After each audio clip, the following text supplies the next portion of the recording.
দুই দশকে অসংখ্য রোমাঞ্চকর মুহূর্ত উপহার দিয়েছেন রেসলিং রিংয়ে। ডাব্লিউডাব্লিউইকে অবশেষে বিদায় জানিয়েছেন কিংবদন্তি রেসলার জন সিনা। কেমন ছিল তার শেষ ম্যাচ? অবসরের পর কেমন কাটবে এই তারকা রেসলারের সময়? বিস্তারিত জানাচ্ছেন বদিউজ্জামান মিলন।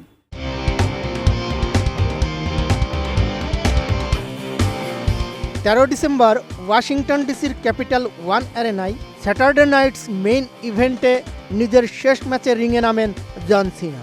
প্রতিপক্ষ ছিলেন the last time is now জয়ী গুন্থার। জন সিনার শেষ ম্যাচটি যে এতটা অপ্রত্যাশিত হবে তা ভক্তরাও হয়তো ভাবতে পারেন।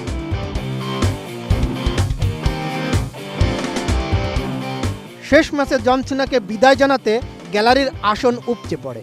সিনার শেষ লড়াই চলে 25 মিনিট ধরে। গুন্থারের বিপক্ষে ট্যাপ আউটে হার মানতে হয় শেষ পর্যন্ত, যা দেখে হতবাক হয়ে পড়ে পুরো অ্যারেনা। 20 বছরের ক্যারিয়ারে এই প্রথম কোনো ম্যাচে ট্যাপ আউট করলেন সিনা।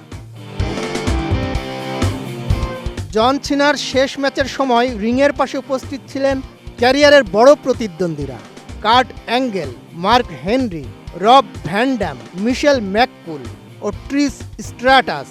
দ্য রক ও কেইনের মতো কিংবদন্তিরাও ভিডিও বার্তায় শুভকামনা জানান তাকে। ক্যারিয়ার জুড়ে অনেক ম্যাচই খেলেছেন সিনা। রেসলিংয়ে এখন পর্যন্ত 17 বার চ্যাম্পিয়নশিপ বেল্ট জিতে নেন। প্রতিপক্ষ হিসেবে কখনো আন্ডারটেকার, কখনো ব্রক লেসনার কিংবা ট্রিপল এইচ, রেন্ডি অর্টন। সিনা তার প্রতিটি ম্যাচে সিনেমাটিক থ্রিল দিতে পারতেন। রিংয়ে ঢোকার সময় বেজে ওঠা তার গান দ্য টাইম ইজ নাও 2010-এর দশকে অনেকেই ফোনের রিংটোন ব্যবহার করেছিল। তার হার না মানা স্বভাবই তিনি ক্যারিয়ার জুড়ে প্রচার করে দিয়েছেন নেভার গিভ আপ, কখনো হার মেনো না। সব মশার বিরুদ্ধে সুরক্ষা দিতে এলো বসুন্ধরা এক্সট্রিম অ্যারোসল, মশার বিরুদ্ধে এক্সট্রিম সুরক্ষা। রেসলিং থেকে অবসর নেওয়ার পর জন সিনার মূল পরিকল্পনা হলো অভিনয় ও বিনোদন জগতে আরও সক্রিয় হওয়া। হলিউডে এরই মধ্যে একজন প্রতিষ্ঠিত অভিনেতা হিসেবে নিজেকে প্রমাণ করেছেন এবং ভবিষ্যতে বড় বাজেটের সিনেমা ও টিভি প্রজেক্টে নিয়মিত কাজ করার ইচ্ছা প্রকাশ করেছেন।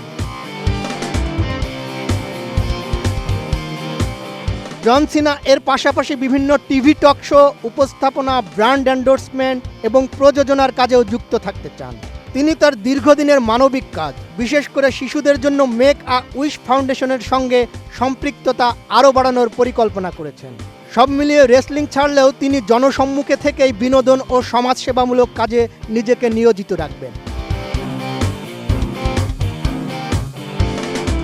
যদিও জন সিনা ইন রিং রেসলার হিসেবে পুরোপুরি অবসর নিয়েছেন, তবে তিনি এটিও বলেছেন যে ডব্লিউডব্লিউই এর পরিবারের অংশ হিসেবে এবং একজন অ্যাম্বাসেডর হিসেবে সংস্থাটির সাথে দীর্ঘমেয়াদী চুক্তিতে আবদ্ধ হয়েছেন। এর মানে নিয়মিত রেসলিং না করলেও ভবিষ্যতে অন্য যে কোনো ভূমিকায় তাকে দেখা যেতে পারে। সেই নতুন ভূমিকায় জন সিনা কেমন করেন সেটাই দেখার অপেক্ষায় থাকবে দর্শকেরা। Desk report, ATN news.